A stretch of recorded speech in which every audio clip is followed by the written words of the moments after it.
Hey guys, Youngblood with you for the 34th episode of The Inbox, and today we're starting off with a question from Joe's Got More, saying, do you think the AI will be smart enough to react to things like gunfire or explosions nearby? Will that be a tactic that can be used to get away from a bounty hunter when people are running all over the place as a distraction? I believe that's going to be the case, and I think one of the things that we're starting to see is some of the implementation of not only motion capture but animation, as well as just overall intelligence of the AI. We see some of that in the fighting world today and some of the problems that is going to be present if those types of reactions are not in place. So, for example, in dogfighting today, the AI doesn't seem to really have any concern for its own life. The AI doesn't try and swerve to get out of your way if you're going to be going head-to-head and jousting. They just stay on their path and can end up colliding with you. And I've seen the developers mention that they're trying to make AI smarter. So things like avoidance in flight is definitely going to be something that's present. Now, when we start talking about making the first person on foot experience more realistic, we're going to see some of those types of things implemented because it has to be implemented. Whether that be, the AI trying to avoid you when you're walking down a street, or, in your situation here, talking about, firing shots in the air to see if you can get people to scatter. I think those are going to be very real things, but also things that come with consequences. So, for example, if you're in a crowded bar and you, toss a grenade and it explodes, you're probably going to pick up some form of a bounty. Whether that be, like a noise complaint, or if a frag ends up hitting somebody and you damage them, that's probably also going to be something that's going to get you a bounty. But as far as your situation, if you've got a bounty hunter coming for you, it's because you already have a bounty. You're already wanted. So while it may make you a more wanted man, it's not necessarily going to change your status. So it could be a useful tactic.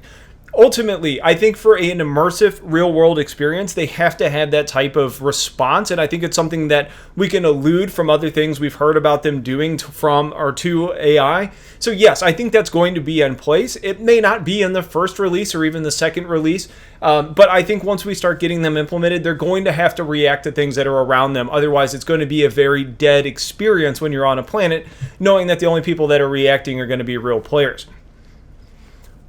James Good says, when I first decided to buy Star Citizen, I went through the base packages and decided on the Aurora LN, believing that it would be able to fit the big box cargo pod based on what was in the Aurora commercial. But going through the forums later, I find that that may not be the case. So now I'm wondering, should I get an Avenger as an upgrade or a standalone ship, or wait to see what happens when cargo is added to the Alpha? What is your opinion? So regarding the variants on the Aurora line, the only real difference that we see is that the LN is a slightly different variant. It's a slightly different hull. And what that difference is about the extra hard points. So whether you're talking the Aurora CL or MR or LX, all of those variants, they don't have the extra hard points.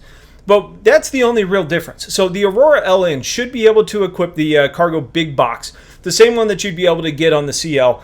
It may not come stock. That's probably equipment that you end up needing to buy later, but there's no real difference to the shape of the ship that would prevent you from being able to actually carry that bigger box that you can get on some of the other variants. Now, as far as should you get the Avenger as an upgrade or not, or as a standalone ship, I'm a huge fan of the Avenger. Everybody watching this channel by this point probably knows I'm a big fan of the Avenger. I think it's very versatile. It's a decent combat ship. It lets you get into a lot of different roles. So is the Aurora a better fighter than the Avenger? No, not necessarily. I think the Avenger does a really good job. It's faster. It's a hell of a lot more agile. It's a lot more fun to fly. I think it opens up more gameplay possibilities. So if you've got the funds available and you've got interest in the Avenger, then I would say yes, you probably want to upgrade to that, or it's a good ship to have as a standalone. Especially knowing now that we've got the modularity in the Avenger to where you could pull out the holding cells and increase your overall storage capability. I think the Avenger is a logical step in that direction if you're interested in spending a little bit more to get into that ship. You could also do, the Avenger Titan, which is a little bit cheaper than the Avenger Stalker, knowing that you could then add the holding cells later if you want to move in that direction. Frost says, do you think that we're going to be able to get upgrades for augmented reality, like warrant scanners for bounty hunting? That's something that was in Elite Dangerous, and it was actually really helpful. I think that's absolutely going to be something that we have. And if we take what we've got in the persistent universe today, your ship can pretty much automatically tell if somebody is wanted or not. Now, how that works in game, I'm not sure as far as what the design decision is. Is that ship's identifier number automatically tagged to show them as wanted? I'm not sure. So I'm not sure if that's going to be the long-range plan or not, whether it's going to automatically display or if you're going to have to do some form of scanning to be able to figure that out. We do know that CIG wants to make things very detailed, very interesting. So it may not be as simple as your normal scanner detects them and says this is a wanted person. You may end up having those types of things. Now, specific to augmented reality, we're going to have that. We see some of that through the Mobi Glass today, and especially now with the new item port system as far as customizing your ship. That's something that's in place, and I think it's going to be expanded upon. Now, that's on your arm. It's kind of in your visor. I'm not sure if that's going to be built into your ship or not, or if you're going to be reliant based on what you've actually got on your person. But I think those types of additions are absolutely going to be in the game. The question is, what sort of gameplay is that going to have, and how does that impact different roles that you want to take on? And I think as we get more modules in 2.5, 2.6, 2.7, we're going to get a better idea of the direction they want to take that. Bobby Black asks, I'm really torn between a Carrack and a Reclaimer. I kind of feel the first year of release of the official Persistence is going to be very violent as organizations fight for power. If I swap to a Reclaimer, I can make huge profits off of this. That's a question. My fleet is built around me being a black market arms dealer behind the scenes, causing conflicts that benefit me in some way. What's your opinion? The Carrack can go into deep space and find those rare artifacts for me to sell on my Banu. So, with this, there's a couple different questions here. To address the very violent time at the beginning, I think you're absolutely right. And some of that's going to be because orgs are going to be fighting each other.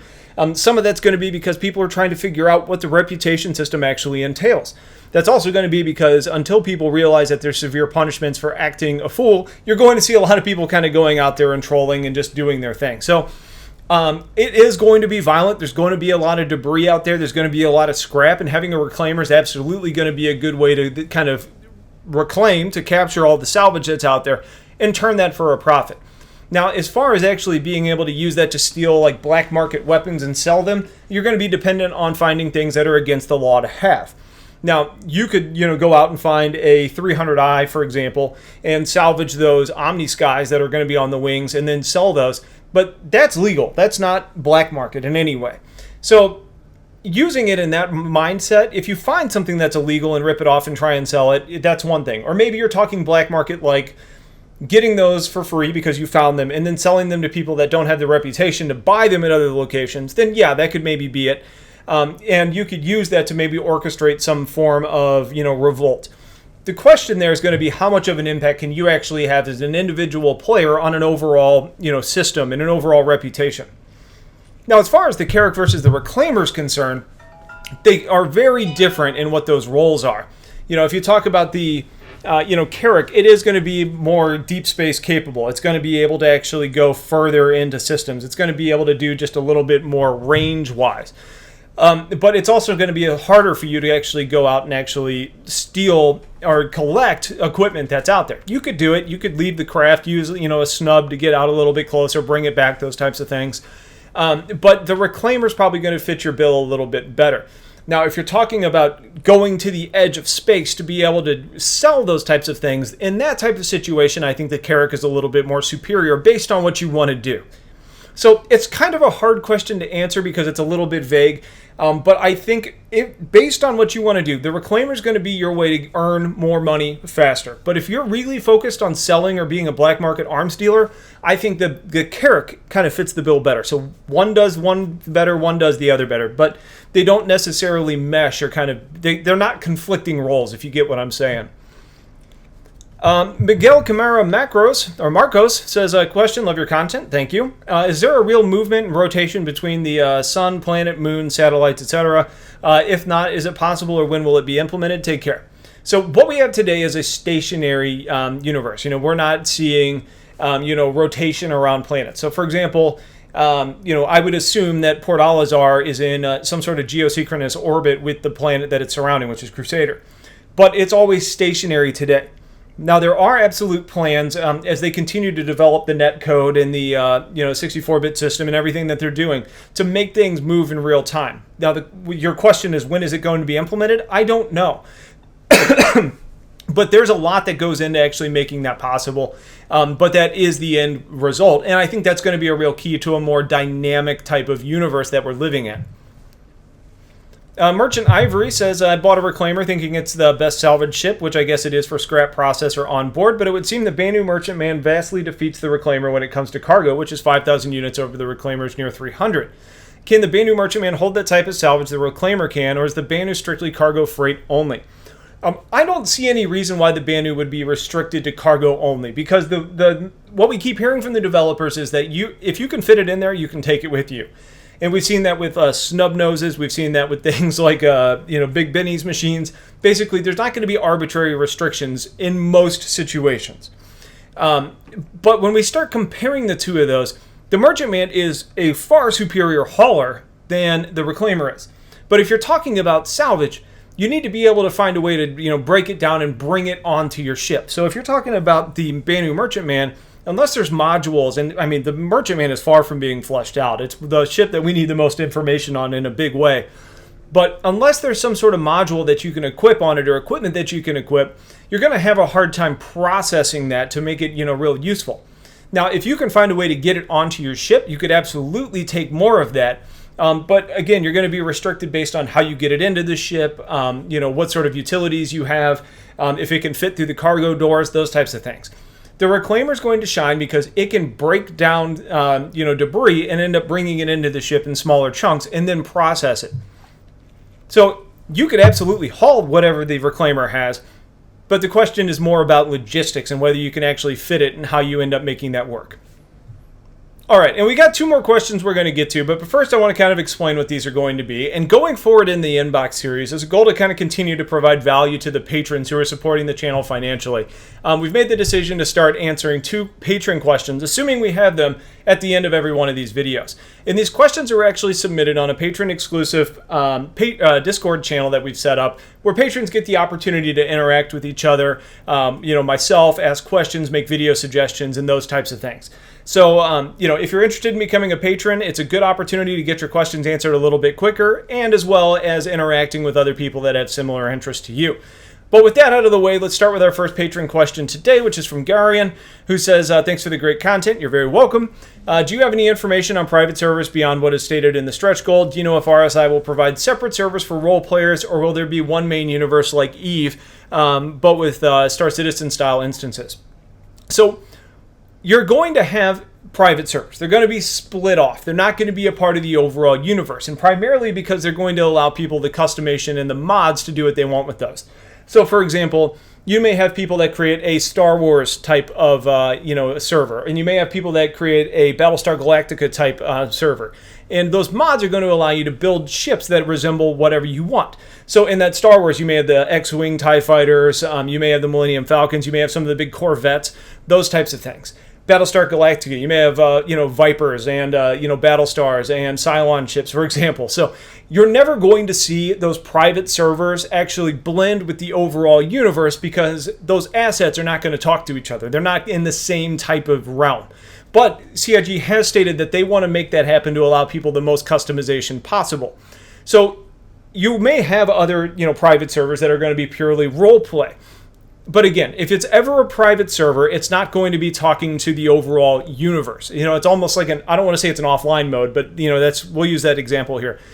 If you've got a bunch of people in your organization that are just hanging out and having fun in server B, but the Galaxy server is, server A, you're not going to interact with those people. You're going to be exclusive to that. So you're probably going to have a higher NPC count, you're probably going to have less real people, and you're going to have whatever rules and assets you decide to put in there, but it's not going to be present in the overall universe. Now, with that being a stretch goal, I don't think it's going to be anything you see happen soon, but it is a goal. It's something that they want to put in to really open up the possibilities for how you can utilize this wonderful engine that they're creating. And for today's last question, and the second patron question, it's from Shepard. It says he keeps submitting a particular question in the subscribers den, but it never gets answered. The question is, will there be a banking system implemented that allows organizations to pay its members for quests, such as proper payroll system? I have asked this question because I feel, just as in the real world, unless you own accounting software to manage services rendered, it's hard to manage billing and payroll. You're right. As someone that works in the business world, it is hard to manage those types of things without the appropriate systems. We've heard a few mentions from the developers that this is going to be in there, and I'm hoping that we get our first taste of this, or at least an indicator of what it's going to be like with the Org 2.0 rework. Now, there's not an economy in the game yet, so it's not going to be real present, but they may talk about design and how they want it to work. So I'm hoping, I'm kind of on the edge of my seat, because that's the thing I'm one of the most excited about, is that Org rework. But it has to be there in some way. And the things we're probably going to see are like profit sharing type of percentages. So if 5 people are in a wing and you help to end up getting a whole E to its location, people can probably end up getting certain percentages of whatever that profit is. And that's probably set prior to that mission actually starts. There's also things that probably need to be present, like organization taxes. So you may have an org overall bank account that you're going to then be able to say every month an organization member is charged 3% of their income, and that income ends up going to that org bank account. So those are the types of things that probably have to be in there, which is probably also going to involve creating missions, creating goals, creating profit sharing, and hopefully it gets really detailed to a point to where we can say, you know, fuel costs are going to be allocated, and these are the ships that are being used, and this is how it's going to be, allocated, because the escorts are end up taking on a lot of risk because they're most likely to be damaged. And the cargo pilot's the one that ends up having to buy the products ahead of time to be able to ship it.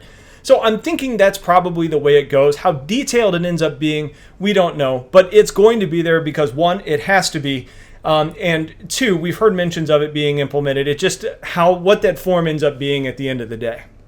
So hopefully that helps you guys out. As always, please get your questions in. We're going to continue to do this series. If you have comments on any of this, get it in the comment section. Otherwise, I will talk to you guys later. Have yourselves a wonderful day, and take care.